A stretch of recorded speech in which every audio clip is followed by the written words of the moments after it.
Hi, everyone. Thanks for joining us on this Sunday morning for Science Expeditions. I'm Jordana Lennon, and I am the outreach specialist at the Wisconsin National Primate Research Center. I've been here almost 25 years, and I am joined by my student outreach assistant, Jackie Rubin. And she will be helping with some of the questions in the chat later and backing us up and helping us today. So if you want to learn a lot about the Primate Center, you can go to our website at any time, Wisconsin National Primate Research Center. It's primate.wisc.edu. And there you can learn about our discoveries, our research, our animal care. And then you might want to jot down my email if you have questions later or want to follow up. And I'm Jordana Lennon, and my email is jlenon@primate.wisc.edu. And I'll give that to you again later on, jlenon@primate.wisc.edu. Okay, so we are going to get started. I'm going to share my screen and pretty soon, but I think first I'm going to run over what we're going to do today. So if you logged in at the Science Expeditions link for the Primate Center, you may have seen a chart, a table that had a bunch of activities on the left, like walking, climbing, leaping, drinking, eating. We're going to be doing an ethogram, which I'll tell you about. If you didn't get a chance to print out the ethogram or you're not looking at it, it's okay. When you watch the video of wild marmosets, you can just jot down any behaviors that you think you're observing and go with your intuition, because monkeys are primates like us and we're very similar and we have a lot of the same behaviors. Okay, so an ethogram is what we're going to do. An ethogram is a record of behaviors exhibited by an animal. It's used in ethology, the scientific and objective study of animal behavior. Ethology is a subtopic of zoology, which is the study of animal biology. So first of all, researchers make a list of behaviors based on sample observations in animals and animal groups over time. Then they would determine the activities of each animal during specific periods of the time. And this is your task today. Then they would combine all these separate observation periods into an overall activity budget, or ethogram, showing how each animal or the entire colony spends its time. So ethograms are used in the wild to study animals, to learn what behaviors are typical, which ones may be abnormal, and to monitor the health and stability of a group through group interactions. Scientists can even learn about new, previously unobserved behaviors and what they can tell us about the animals and their surroundings. Ethograms can help scientists learn about changes in behavior that may be related to disease, habitat loss, new predators in the area, and other stresses or threats to the animals, their groups, or even an entire species.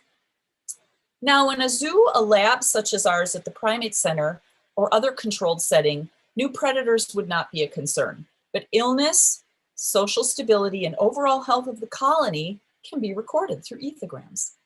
They're used for both wild and captive populations to determine social interactions. The studies can reveal which animals in the group are friends, who takes the dominant position, who is submissive, and other social conditions. These monkeys are a lot like us. They're very, very social. So if you have managed to print out an ethogram, or you're just looking at it on the screen and have a pencil and a piece of paper, you can jot down some behaviors you see. And don't worry, we're not going to share our ethograms or get graded. It's just an exercise to understand how scientists do this. Okay. So what we're going to do is watch 5 minutes of a video of marmosets, common marmosets in the wild. And these are the species, one of the species we have at the Primate Center. And then we'll look at the CaliCam, our live marmoset webcam. So I am going to share my screen so we can watch the video. You guys get to relax, watch the monkeys, and write down any behaviors you see. Okay, so first we're going to play it with no sound, and then we're going to play it with sound so you can see if you got any of them right. And if this is hard, watching monkeys in the jungle, imagine doing this every day for a week, for a month, throughout a whole year to really understand a colony or even a species you don't know much about. Okay, here we go.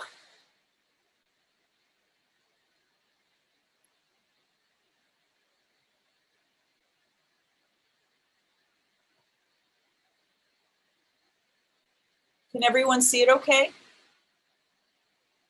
Jackie, can you see it? Okay, good.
Okay, we're about halfway there.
Okay, now we're going to watch the video again with the narrative so you can see if you got some of the behaviors right. So I'm going to back it up pretty soon. There we go. And we're going to add the sound and watch the 5 minutes again. And you can see how you did.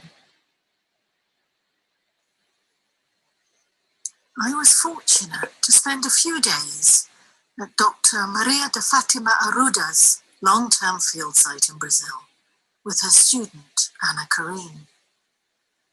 Although the common marmosets are wild, they are very well habituated.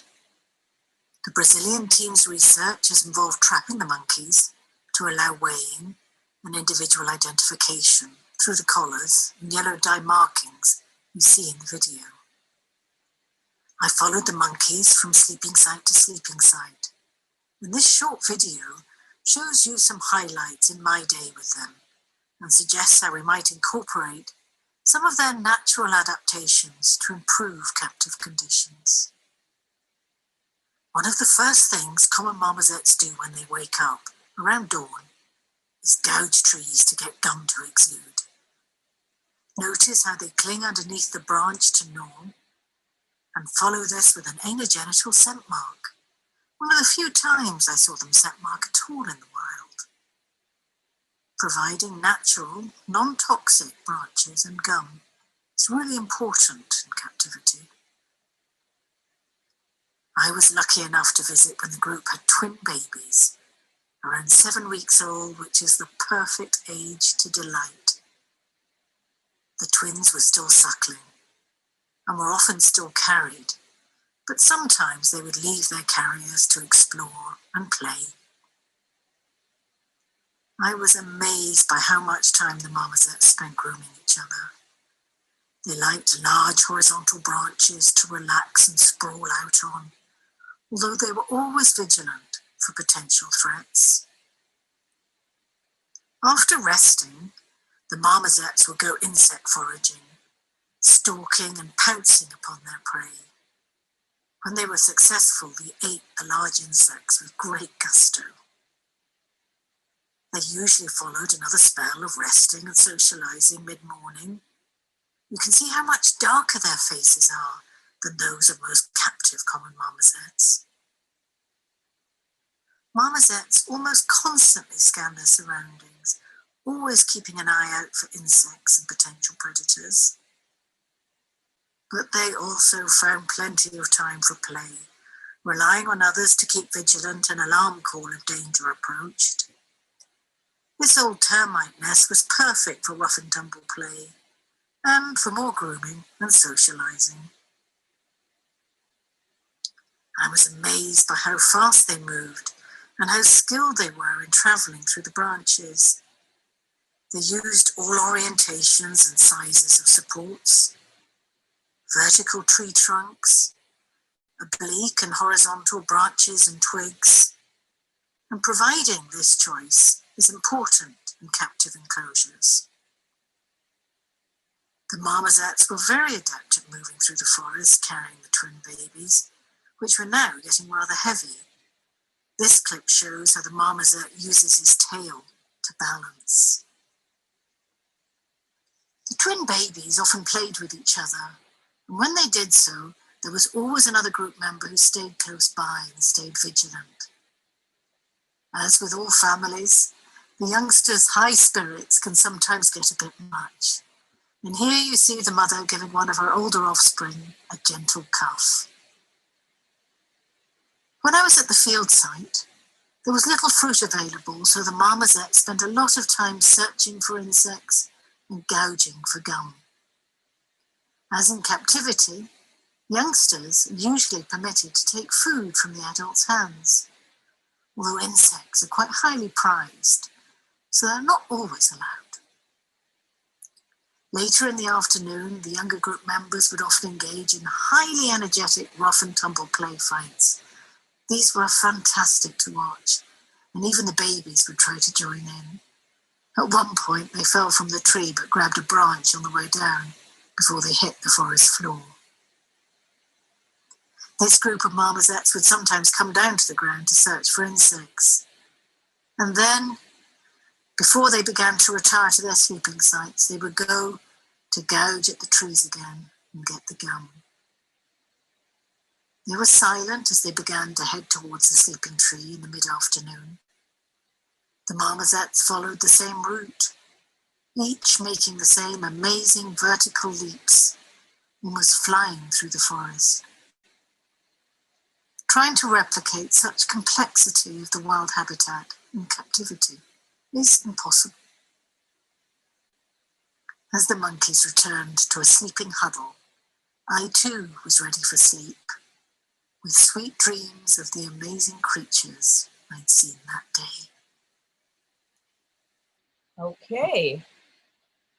So hopefully you got some of the behaviors. You can raise your hand or put it in the chat if you think you got a few of the behaviors. Of course, the more you study them, the more you learn about them, and field research is very intense. Now, we are going to show you some of our marmosets. We have a live marmoset webcam, and I'm going to try to get this up here for us to look at next. This is on our website, primate.wisc.edu. If you go to our outreach page, which has a whole lot of other fun activities, word searches, coloring sheets, videos, and a lot of resources for teachers too, science teachers and parents. If you go to outreach page or Primate InfoNet on our main website, you will find the CaliCam listed. So the monkeys in captivity, of course, they're not in the wild, but they wake up at about 6 a.m. and that's when the camera is on. And then they go to bed at about 6 p.m., lights out. So we are going to turn on the CaliCam. If I can, there we go. This little button on the lower right. Now, if someone else is already using the camera, then they have it for 2 minutes. Now, the monkeys may be taking a mid-afternoon nap, and that's why we don't see them. So then you can, at home, try this throughout the day. There's one. And I'm going to try to enlarge the screen. There we go. And we have control. So you can do this at home and look at our monkeys. And let's see, it's almost easier. It's a little difficult with screen share, but you can usually pan around and try to find more monkeys. I'm just sort of using my cursor to do that. There's one there, and it's not the best resolution, but let's shrink it. So depending on how you want to look at it, you can zoom in. And pan, slide up to see this guy a little more closely. So this is a large enclosure. It's a lot bigger than a master bedroom, but it's still in captivity. So we have 280 marmosets, about 1,100 rhesus monkeys, and about 200 or so cynomolgus macaques. And you can read all about our species as well. So kind of panning around the room, you'll see that there's a lot of height. That's a mom. She has a red tag. Dad has a blue tag. And here's some fun facts about marmosets. Again, it'll be probably more interesting if you use the CaliCam at home without me using it to check the enclosure and learn about the monkeys. You can do ethograms on captive marmosets. You can go to the zoo eventually, or videos, things like that to learn about the animals. So fun facts about marmosets. It's one family. They usually have twins, as you saw in the video, sometimes triplets. The dads carry the babies more than the mom, and so do the juveniles, the brothers and sisters, because she gets pregnant every 5 months. They have to get pregnant frequently, and they have to have 2 or 3 babies, and everyone has to chip in and rear them. Why do you think that is? Think about it.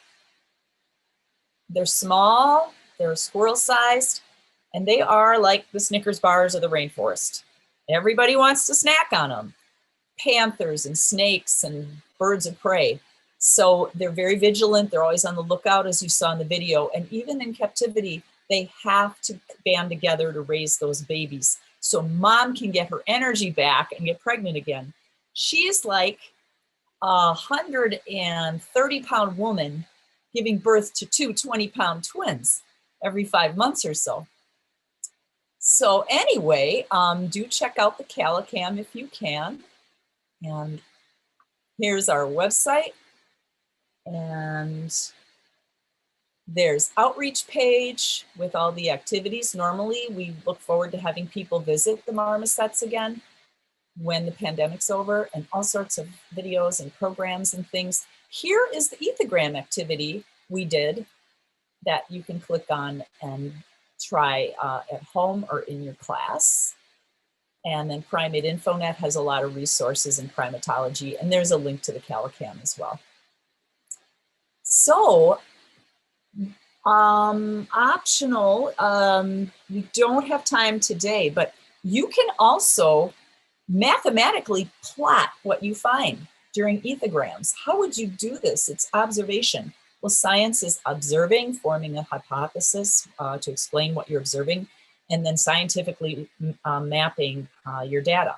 So if you want to learn the next step, how to plot what you see on an ethogram onto scientific mathematical charts and tables to learn about primates and publish your data in a scientific journal, again, please email me at jlenon, JLENON, at primate.wisstudy.edu, and I will send you some samples of how we plot mathematically and scientifically this observational data.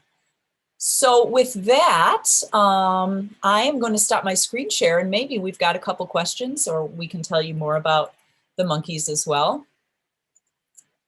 And we're back. And so let's see if we have any questions, So Jackie. we have two questions. Great. One is from Wednesday night at the lab, and they're asking how long are their naps and are they active all night? That's an excellent question. The naps can be a few hours long. They usually rest in the afternoon. So we give them hammocks and boxes and places to go, like they would in the rainforest. It'd be in the crook of a tree, as you saw, or a nest or in the leaves. So they are not very active at night. They're primates like us, and we tend to sleep at night. So all of our monkey species go to sleep at night and wake up in the morning. So they're not nocturnal like my chinchilla. They are diurnal. So they're awake during the day and then they're asleep at night, unlike a lot of other wild animals or in captivity. So we have to turn off the lights at 6 and then turn them back on at 6. We have one more question, and it's from Ryan Hartkoff, and he says that that's a lot of monkeys. Do they all get much living space, or this much living space? A lot of the marmoset enclosures behind the barrier are large because they have to be in their family units. And then there are some smaller marmoset enclosures as well. In fact, the majority of them cages are tall. I haven't measured them, but maybe about 7-8 feet. And they're wide enough for a small family to be inside the cage. The rhesus monkey cages are smaller, and you have usually cages are connected. Over 90% of our rhesus monkeys are group housed or pair housed, and so you have 2 or 3 monkeys in 2 or 3 cages that are connected. And as long as they can move, run, stretch, perch, groom, it is not the wild. It is not a zoo. It's not a sanctuary. It's a research lab. So it is not an ideal situation if you're looking for conditions to replicate the wild. So the animals get care, and they know and trust their caretakers, and they get a lot of enrichment throughout the day. So you can see enrichment photos on our website as well. Fruits, treats, toys, foraging opportunities to do the best we can with an animal that is in a captive lab setting. Okay, so we had 2 questions, and we can give you some more fun facts about the marmosets, the rhesus or the cynos. New question come in. Another one? Okay. So from Wednesday night at the lab, they say, but human moms and dads with newborns are pretty active at night with newborns. Are the marmosets more active at night with newborns, or do the newborns sleep through the night? That is such a good question. And the newborns spend a lot of time sleeping anyway, because they need their energy to suckle, nurse, rest, grow. So they're usually clinging very tightly to the dad, mom, or the siblings. and they do sleep a lot. And then at a couple months, they're off, leaving the furry comfort of the parents and exploring a little. And that's when it's a danger in the lab and in the wild, because they can fall and get injured. But it's pretty amazing how attentive the family is. So they practice allo-parenting, where it's the whole family that chips in to raise the marmosets. Whereas in our rhesus monkeys, the mother has the infant on her usually for about 5 months, and then they're weaned. And then we put our juvenile or young rhesus monkeys in much larger, that look more like a zoo pen, juvenile rearing pens. So these larger pens that are connected with tunnels, so they can run, jump, swing on swings, use swimming pools. And they're in there for a couple of years so that they can develop with their peers more psychologically and physiologically normal before they are paired or group housed with their mates. And then some of the animals are housed individually, and those are animals in our global infectious disease research. We have a large program, and we've advanced understanding and treatments for HIV, Ebola. We're studying Zika, dengue fever, and now COVID-19. A lot of our basic research has led to the COVID-19 vaccines we have today.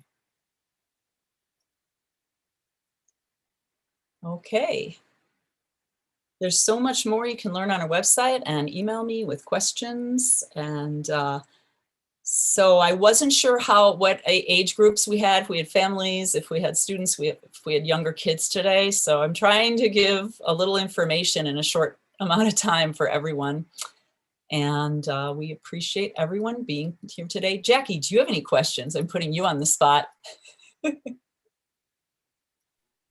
I do not have any questions personally. Well, I'm really glad that you're on board. Jackie's been doing writing, and normally our student assistants do outreach, and we go out to the schools and communities. We don't just give virtual talks, but we see people in person. So we hope we'll be able to get out, Jackie and I, maybe in the fall, and visit some schools and science fairs. And we really want to thank the team at Science Expeditions for always supporting us. When we get back to live, we have visits to the Marmoset Learning Lobby, and we can do the ethograms in person with our lobby family. And then we also have a stem cell learning lab at the BioTrek program. And why is the Primate Center doing stem cell outreach and stem cell research? Because 25 years ago, Jamie Thompson became the first in the world to grow cells that can become any cell in the body. And he was the first in the world to grow them outside your body. And now we've had scientists around the world differentiate or grow these cells into heart, brain, kidney, liver, all sorts of cells in the body, blood. And a lot of these early discoveries that happen at the Primate Center in rhesus and marmosets are now in human clinical trials, including some at UW-Madison, to treat blood disorders, heart disease, blindness, and protect kidneys and livers, whole organ transplants without rejection. So basic research, we do a lot of that, but a lot of it circles back to our monkeys and others for advancing treatments and cures for disorders, diseases that people and animals get. And then we have finally a large conservation program. We send a lot of scientists and support a lot of scientists who go out in the wild, like going back to the video you saw, and studying marmosets in the wild and other animals. So, okay, we're just about out of time. So thank you for joining us. And thanks Jackie and Allison and Tom and Liz and everyone else for hosting. Appreciate your time.